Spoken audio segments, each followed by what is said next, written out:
আছেন, হাজার হাজার লোক ঢাকাতে নিয়ে গেছেন, মিছিল করে সেই লোকজনের সাথে এসেছে। আমি নাম বলবো না, আমি অনুরোধ করব, আমাদের এখানে আমাদের বর্ষের নেতা মেজর হাফিজউদ্দিন সাহেব রয়েছেন, তিনি সহ আরো বেশ কয়েকজন জাতীয় সংসদ সদস্য রয়েছেন, তরুণ জাতীয় সংসদ সদস্য যারা রয়েছেন, অপেক্ষাকৃত ভাবে আমরা তখনও দেখেছি তারা ওই গণজমায়েতে উল্লেখযোগ্য ভূমিকা পালন করেছিল। আমি সঙ্গত কারণে নাম প্রকাশ করব না।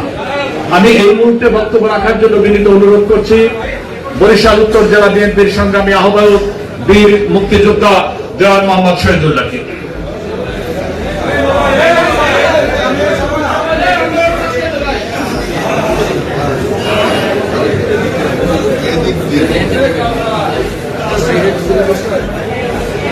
সমাবেশে বরিশাল উত্তর দক্ষিণ জেলা একত্রিত হয়ে ইনশাল্লাহ আমরা সর্বত্র চেষ্টার মধ্যে সর্ববৃহৎ সমাবেশ করে এদেশবাসীকে দেখিয়ে দেব এবং সারা বিভাগকে আটকিয়ে দেব এবং ইনশাল্লাহ আমাদের দক্ষিণের সদরের নেতা মাথা ঝুলিয়ে বলছেন, আমাকে সম্মতি দিচ্ছেন।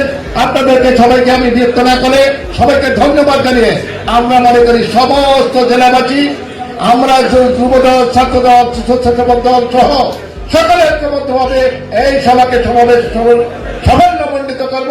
আমাদের নেতাকে সংবর্ধিত করে আশ্বস্ত করব তিনি নতুন ভাবে দায়িত্বভার গ্রহণ করেছেন। এই জন্য তাকে ধন্যবাদ জানিয়ে আমার বক্তব্য এখানে শেষ করছি।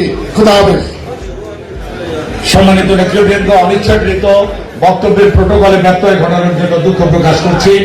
বক্তব্য নিয়ে আসছেন আমাদের 26 তারিখের সমাবেশ সফল করার জন্য সুচিন্তিত এবং স্পষ্ট প্রস্তাবনা নিয়ে আসছেন ভোলা জেলা বিএনপির সংগ্রামী সদস্য সচিব জনাব রাইসুল আলম।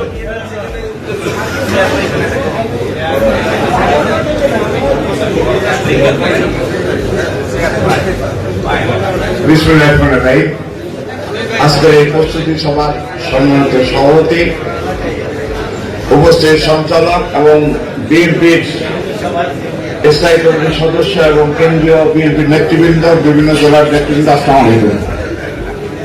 আমরা অধিক আগ্রহে আছি যে আমাদের মাননীয় চেয়ারম্যান যেমন তারেক রহমান কবে বরিশাল আসবে, মানুষ অধিক আগ্রহে আছে।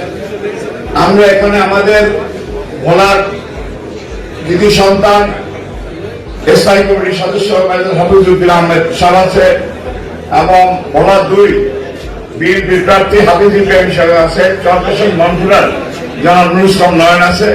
আমাদের ভোলার 1-এর আল্লাহ গোলাম নবী আলমগীর অসুস্থ, সেজন্য